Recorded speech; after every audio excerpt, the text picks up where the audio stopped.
Greetings, class. I thought I would take you on a video tour of our course to help you learn how to navigate it most efficiently. I do have steps for how to navigate the course in Brightspace in the announcements.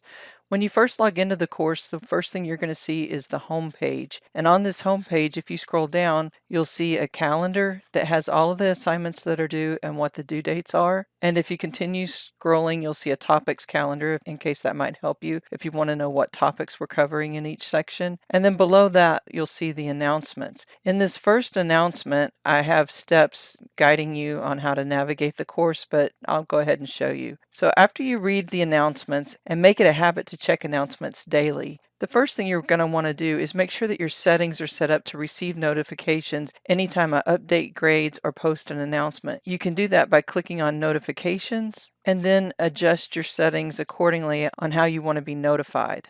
And I'll leave it to you to do that. The next thing you're going to want to do is click on content. Now I've set the course to release content in the order in which you need to see it. So the first thing that you'll see is what's always visible in the course, and that is a table of contents. Whenever you click on table of contents, it will take you back to the top of this table of contents. There's some important student resources for the winter mini-mester, and then also the instructor plan. The instructor plan is what MCC calls a syllabus. Click on Start Here and then read the information on the screen. I've got the course set up in checklists. So the very first checklist you're going to see is the orientation checklist. Click on the link and then it takes you into this checklist where all of the documents are located. I have an orientation document, and if you click on that, it will open it up as a Word document. This is what your orientation quiz is going to be over: the orientation document and the syllabus.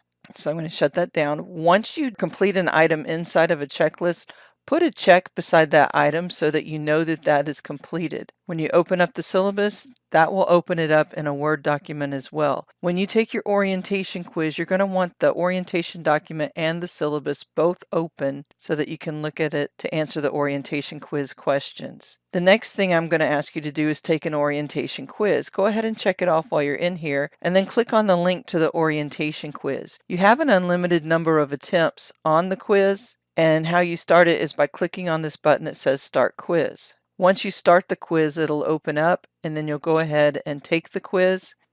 Once you finish the quiz, go ahead and hit Submit Quiz, and then close the quiz down and you'll see your score. You have to earn 100 on the orientation quiz in order to be able to progress and see more content. If I click on content right now, I still see the same screen that I had before I took the orientation quiz. So I've got to take the orientation quiz again. Now you can access the orientation quiz by going back into the orientation checklist, or you can go up here to assessments and click on quizzes. Then click on Orientation Quiz and hit Start Quiz. Notice the second time I took the quiz I made 100. Now when I click on Content, I'm on Start Here, and when I scroll down, I will see more information, which contains the course ID and the financial aid code that you need in order to be able to register for the course in ALEKS. To access ALEKS, we will click on the ALEKS link at the top of the page. Actually, I need to go back into the orientation checklist because there's one item I still haven't checked off. Notice this blue bar doesn't go all the way across. I've only completed 3 of the 4 items. If you scroll to the bottom, it says register for the course in ALEKS. This is why you needed to earn 100 on the orientation quiz in order to release the course ID and the financial aid code that's located underneath the orientation quiz in the Start Here component. Once you check that off and you click on Start Here, you'll now see component 1, which is the work that's going to be due tomorrow. When we click on that, once again, everything's organized inside the components. I'll click on the component 1 checklist, and you see that I have the topics listed in the order that you need to work them inside this checklist. You'll need to post a discussion, and you can access the discussion either by clicking this link or by going up to the top of the page and click on the discussion link. This link will take you directly to the discussion that you need to post in. And also, if you will right click on it and say open in a new tab, you won't close down this window where you're working currently. Then you'll see that I have lecture notes that I've made available for you. I have both blank lecture notes and notes that were created that are already filled in while I made the lecture video that's located below. So you'll want to print out the notes, or at least download them on your computer and keep keep them in a file, and then watch the lecture video. Then you're going to want to go into ALEKS and complete the objectives. You can either get to ALEKS by clicking on the ALEKS link at the top of the page or by clicking on this link right here. So I'm going to click on that link and it's going to take us into ALEKS. If you already have an account, you can go ahead and log in, but if you don't have an account, you will need to register and create an account. When you create your ALEKS account, make sure you use a valid email address. Once you register for the course, you won't see all of this. You'll just see the course that you're registered in and you'll click on the link for that. And what I'm going to do is go into Student View and show you what ALEKS looks like for students. And I think I'm going to stop the video now and make this a separate video so that the first video just covers Brightspace. While I'm on the topic of Brightspace, let me show you how to navigate. If you go to Grades, this is where you'll find your official student gradebook.